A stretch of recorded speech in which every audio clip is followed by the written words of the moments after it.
OSU's ranking system is a way for players to compare themselves to others based on their performance points.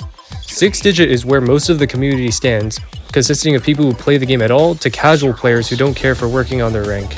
Out of all the 900,000 players in the 6-digit range, WaterKiller stands above them all. One look at his profile shows nothing special. It looks like any other casual player, being ranked 100k with around 500 hours. Now let's look at his top plays. Okay, colorful, basic farm play, and then monochrome butterfly, okay, that's pretty normal. Circles. 2 plays on different diffs of Koi Gokuro. And then his top play is a 4-mod FC on Kona-chan Furukan Pan. What is this map? Let's take a look. A 2008 map with 52 sliders, and he's the #1 scorer?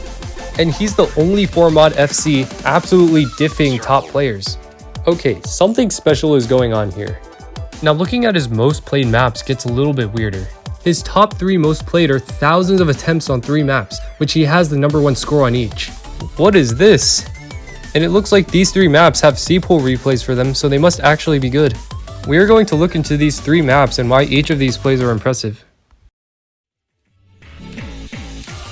Firstly, Der Wald Maze. You may recognize this play, or at least the map. In a nutshell, Der Wald Maze is a map consisting entirely of long sliders that you have to follow, which becomes faster and more confusing as you go on.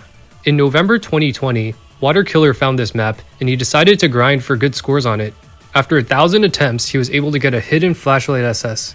After that, he decided, hey, I'm going to slap double time on it and go for another SS. So the grind began. Wait, is that top 50?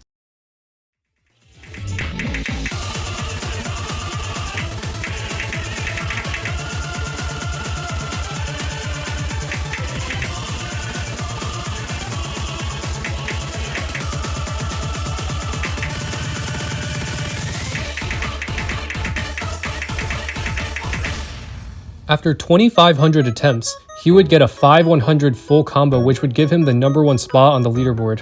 1,200 more attempts later, he would slowly improve it to a 1-100 full combo where it stands today. He currently has the #1 spot on the map as the only full combo with double time and flashlight. At this point, he had played Der Wald for over a year, so he decided to move on to other maps where it only gets crazier.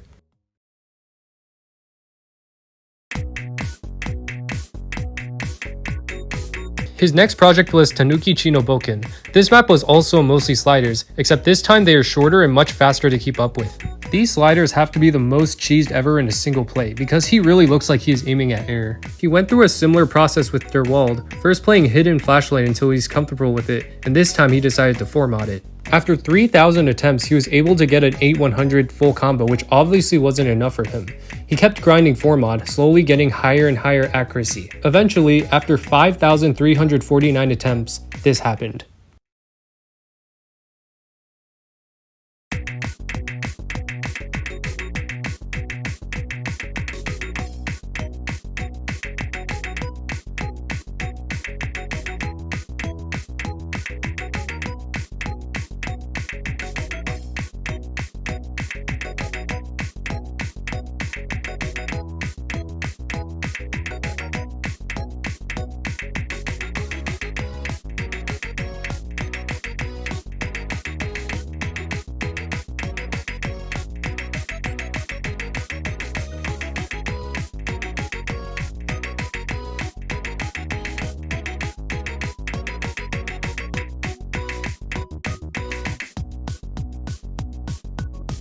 He got an SS, so now not only did he have the only 4-mod full combo, he didn't drop a single 100. Now he can move on to his next project. His third project is also his most played map, and it has to be the most absurd out of all of them. Kona-chan Furukan Pan is, you guessed it, another slider map. This one was made in 2008, so you know it's going to be weird. This map is circle size 8, so the sliders are tiny, and it has max HP drain, so if you miss once or twice, it's over for you. Its approach rate is also 0, which puts a ton of sliders with an arbitrary amount of reverse arrows in your face. The mapper also connected all of the sliders like they were Legos, so good luck figuring it out. Oh yeah, and it gets worse when you add Hard Rock and Double Time. Hard Rock makes the circle size 10.4, which basically makes each slider as small as the X button on mobile game ads. The sliders are also much quicker, requiring extremely high precision on following them. Having such precision is a niche skill that not a lot of top players have. Over 16 years, there have been full combos with Hidden Hard Rock and Hidden Double Time Flashlight, but never all 4 of the mods together. Of course, until WaterKiller.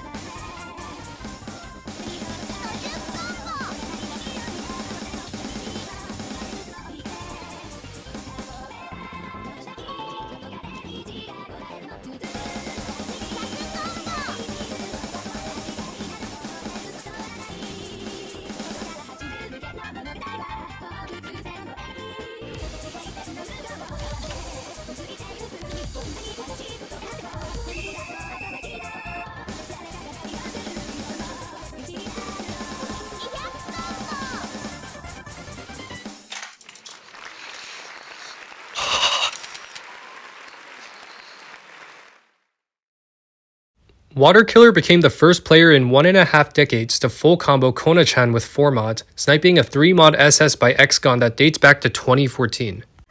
This play took him 6,104 attempts. He would continue to play the map trying to get an SS, eventually getting a 4 mod 1/100 nearly 9,000 attempts in, which is where it stands today. I was curious to why WaterKiller plays the way he does, so I decided to directly contact him to learn more. He said that he used to be an average 6-digit player who tried to make the leaderboard in random low-star maps. And when I say low-star, I mean 1-star maps that have leaderboards based on who can spin faster. Eventually he found Derwald and decided to try to make the leaderboard on it, as there weren't that many jumps or streams, just sliders he had to memorize. After getting his hidden flashlight SS, he decided it was too easy and went for a hidden double time flashlight play. Eventually it blossomed to a love for slider maps as he enjoyed going for unique scores. He will only go for a play if it meant he could get a good score with a unique mod combination not done before. Like when he got a hidden flashlight FC on Tanuki, he was going for a hidden double time flashlight play, but another player had done it first. That made him decide to go for a 4 mod SS. He remained 6-digit as he found PP farming boring and monotonous and would rather try to get PP from actual good scores. For example, through Zexar's rework, which increases the value of slider maps, his Kona-chan play will actually be worth 600 PP, which is a much more appropriate value for its difficulty. Now what about future scores? He's still working on a Kona-chan 4 mod SS, which he has over 13,000 attempts on at this point. He is also working on a Crystal Snow FC, which can be worth over 800 PP if he gets good enough accuracy. Finally, he wants to try to get a hidden flashlight FC on Notch Hell, which would one-up GN's flashlight play. His YouTube channel is linked in the description if you're interested in following his progress. Also, if you're interested in watching more content like this, consider subscribing, since this is my first video about Osu and I hope to improve content in the future. See you next time.